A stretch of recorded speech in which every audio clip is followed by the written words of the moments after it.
Hello everyone and welcome to Adda 24/7। बड़े दिनों के बाद लेके आ गया हूँ आपके सामने वो शब्दों का मेला, जहाँ पर मैं कोशिश करता हूँ आपके शब्दों को स्ट्रॉन्ग करके आपको एक बेहतर रीडर, एक बेहतर, एक ऐसा इंसान बनाना जिसके लिए पेपर क्लियर हो जाएगा, जो कि है क्लैट या फिर इलिट। तो आइए फटाफट से बिना देरी करे चलते हैं और देखते हैं कि आज हमारे पास मोटिवेशन के नाम पर क्या चीज निकल के आई है और कौन सी वो ऐसे लाइंस हैं जिससे आज हम मोटिवेट हो जाएंगे और आगे चलेंगे। तो उससे पहले मैं आप सब लोगों का स्वागत करना चाहूंगा। नमस्ते, सलाम, सत श्री अकाल, केम छो, कैमन आचो, कसकाय और जय हिंद जय भारत के साथ शुरुआत करेंगे। जीवन एक ऐसा चीज है जहां पर आपको पता है बच्चों कि जीवन में अड़चने आती हैं बहुत, आपके पास सामने हर्डल्स आते हैं बहुत। उन हर्डल्स को ही पार कैसे करें, उसके लिए हमारे पास सामने है hustle in silence and let your success make the noise. Hustle in silence and let your success make the noise. कभी भी ऐसा जीवन में ऐसा बिल्कुल मत करो कि बस शोर शोर मचाते रहो और कुछ काम ना बने। वो कहते हैं ना हिंदी में, जिसको हम बोलते हैं जो गरजते हैं वो बरसते नहीं। तो आपको भी ऐसा नहीं बनना है। आपको सिर्फ अपने एक्शन से दिखाना है लोगों को।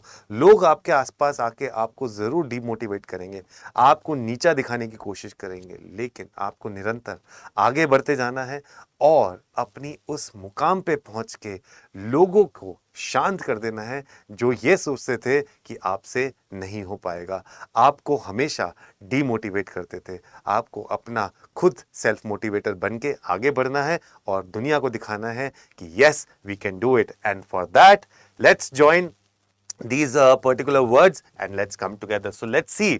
पहला वर्ड है बाय गॉड। देखिए जल्दी से कितनी तेजी से काम कर रहे हैं। आप में से कितने लोगों ने ये जरूर देखा होगा जिसको हम बोलते हैं ये देखा रोड रनर था। तो ये बहुत तेजी में कुछ काम वो करते। तो ऐसे ही जब कोई काम आप तेजी से करें तो उसको हम क्या बोलते हैं? उसको हम बोलते हैं फ्रेनेटिक। क्या बोलते हैं? Frenetic. Something that is frenzy and energetic. Frantic, exciting movement और एक्टिविटी, कोई ऐसा काम जो आप बहुत जल्दी करें। The deadline was met because of the frenetic activity. So the deadline was met because of frenetic activity. Activity here is a noun. Activity here is a noun. है ना? Activity here is a noun. We are saying how is the activity, therefore the part of speech is an adjective. क्या है? Part of speech एक adjective है। अगला देखिए। All right, ये let's party। अब मुझे सारे वर्ड्स याद हो चुके हैं। तो अब मेरे पास एक बहुत पार्टी वाला मोड है। तो पार्टी वाले मोड के लिए हम क्या कहते हैं? Let's party hard. तो उसके लिए वर्ड हम यूज करते हैं gamble. The word is gamble. So जब इमेजिन करो अ डॉग, जब होता है ना in the game of a ball, जब आप बॉल फेंकते हो तो आपका जो डॉग होता है वो भाग के जल्दी जाता है, उसको लेके अपने पास आ जाता है और फिर कहता है दोबारा फेंको इसको। Right? So what you do is, so a dog during a game of ball frisk, frolic, to jump happily and playfully. मतलब जब सोचो कि आप लोगों का एडमिशन एनएलयू में या किसी भी बेहतरीन कॉलेज में हो जाए, LC1, CLC, GLC, BHU, Delhi university, कहीं पर भी आपका ऐसा एडमिशन अगर हो जाए तो आप कितने खुश होंगे ना। You will be jumping in ecstasy. उसी को हम बोलते हैं Gamble.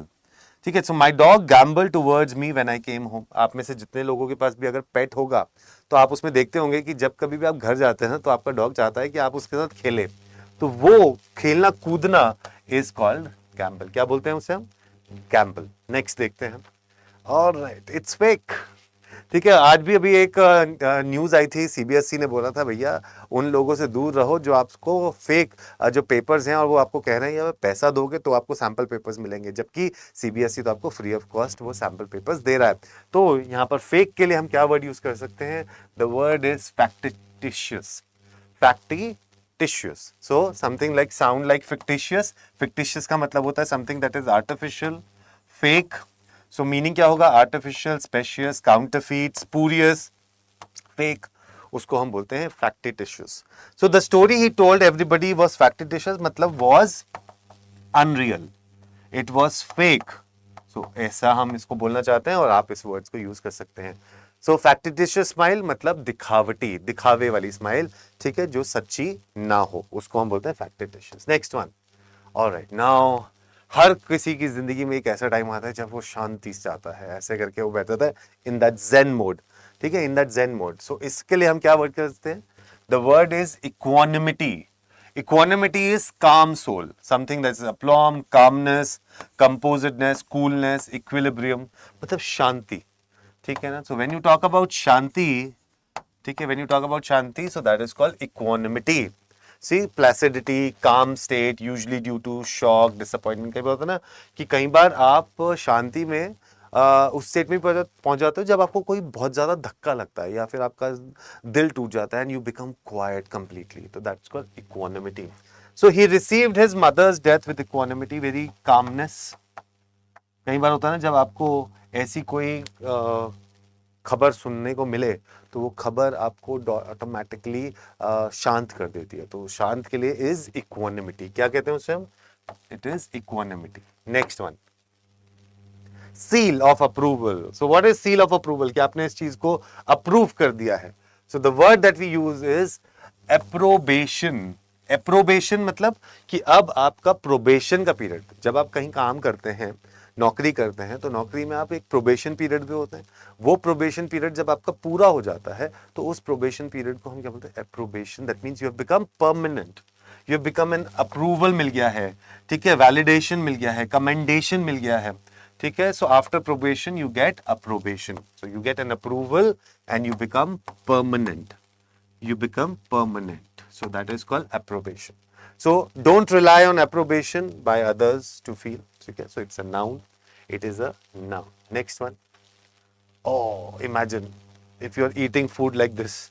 If you are eating food like this, what are you doing? You are doing forage. Forage is for a long age we continuously search for food. कई बार हम खाने के लिए ना बहुत दूर दूर तक जाते थे. तो that is what. So food for animals, especially when take by browsing or grazing to search for food. जब आप उसको देखा गडरिये को, जो अपनी भेड़ बकरियों को लेके जाता है चरने के लिए, चारा चलने के लिए दूर दूर तक ले जाता है, उसको हम बोलते हैं फोरेज. फोरेज मतलब in search of food. In search of food, that is called forage. क्या बोलते हैं उसे हम? Forage. So the grass serves as forage for livestock. होता है ना वो चारा जिसको बोलते हैं हम. He survive by foraging for scraps. ठीक है, ढूंढ के, कचड़े में से भी खाना ढूंढ ढूंढ के खाना, उसको हम बोलते हैं फोरेज. अगला देखते हैं, अगला वर्ड क्या है? Alright, just look at this particular. I am looking at you, so I am gazing at you. मैं तुझे देख लूंगा, बाहर देख लूंगा. तो जब आप कैसे को ऐसे स्टेयर करते हो, तो स्टेयर करने पे आप क्या कहते हो? Somebody is glover. Glover. So glover, Gulshan Grover stared angrily at the hero. So Gulshan Grover कौन था? Dirty man. ठीक है ना? तो ये एक विलन है. तो जब विलन हीरो को देखता है ना, कैसे घूर के देखता है, तो वो जब घूर के किसी को देखना, that is called glower. So to look angrily, to look annoyed, to glare, an angry and annoyed look. किसी को स्टेयर करना, किसी को गुस्से से देखना, उसको हम बोलते हैं ग्लोवर. क्या बोलते हैं उसे हम? ग्लोवर. नेक्स्ट देखते हैं, यूफेमिज्म. यूफेमिज्म क्या होता है कि कभी जब आप किसी को कोई हार्श वर्ड ना बोल के कोई सॉफ्ट वर्ड बोलो, तो उसको हम बोलते हैं यूफेमिज्म. जैसे फॉर एग्जांपल, अगर आप किसी को बोल रहे हो, आप उसे ब्लाइंड ना बोल के विजुअली इंपेयर्ड बोल दो. ठीक है, तो ऐसी चीज पे आप उसको यूफेमिज्म बोलते हैं. The movie made euphemism to make it suitable. ठीक है, तो euphemism is a thought, it's a word or a phrase to cover or avoid unpleasant or offensive word. उसको हम बोलते हैं euphemism. Next is aspersion. Aspersion होता है किसी को नीचा दिखाना, किसी को बुरा भला कहना, किसी को डिफेम करना जब आप करते हो. So that is called aspersion. सो आप बोलते हो ना, स्टॉप कास्टिंग एस्पर्जन्स, मतलब मुझे बुरा भला, मुझे गालियां देना बंद करो, मुझे गालियां देना बंद करो. तो that is a denigration, defamation, attack on reputation, obloquy, vituperation, vilification, opprobrium. That is called aspersion. Nobody is casting aspersions on you. कोई भी तुम्हें बुरा भला नहीं कह रहा, ये तुम्हारे दिमाग की उपज है. उसको हम बोलते हैं एस्पर्जन्स. अगला वर्ड देखते हैं. All right, just look at this beautiful picture, something that is with royal and luxurious. उसके लिए हम वर्ड यूज करते हैं rococo. Rococo. Rococo is decorative, grand, rich, ornate. ठीक है, तो घर में जो बहुत पुराना आपके पास फर्नीचर, हाउस, आर्किटेक्चर होता है जो कि बहुत ज्यादा रॉयल, रिच, ग्रैंड होता है, उसको हम बोलते हैं रोकोको. ठीक है, so decorative girls, rich girls.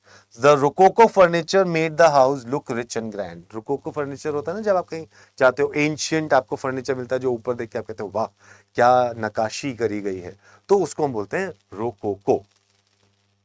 Alright, सो इसी के साथ हमारे सारे वर्ड्स हो चुके हैं पूरे आज के। कैसे लगे आपको ये वर्ड्स, कमेंट करके जरूर बताना, और कोशिश करना इन सारे वर्ड्स के मीनिंग को लिखकर रिलेट करके किसी भी चीज से, उसके बाद इनके सेंटेंसेस बना के मुझे जरूर बताना कि कैसा लगा आपको आज का सेशन। तब तक के लिए यूं ही हंसते रहिए, मुस्कुराते रहिए, और अगर आपने अभी तक हमारा बैच ज्वाइन नहीं किया है तो जाके फटाफट से, चाहे वो सीयूईटी के लिए हो, एमएचसीईटी के लिए हो, एलेट के लिए हो या हो क्लैट के लिए, तो कोड रहेगा वही जो कि है Y713। और अगर क्लैट के एस्पिरेंट्स हो बच्चों तो अभी भी टेस्ट सीरीज जाके ले लो बच्चे, बहुत अच्छे टेस्ट बने हैं उस पर, और आपको बुक भी है, उसके लिए आप कोड लगा सकते हो S713। ठीक है, तो दीजिए मुझे इजाजत, फिर मिलूंगा अगले सेशन के साथ बहुत जल्द। Take care, bye bye.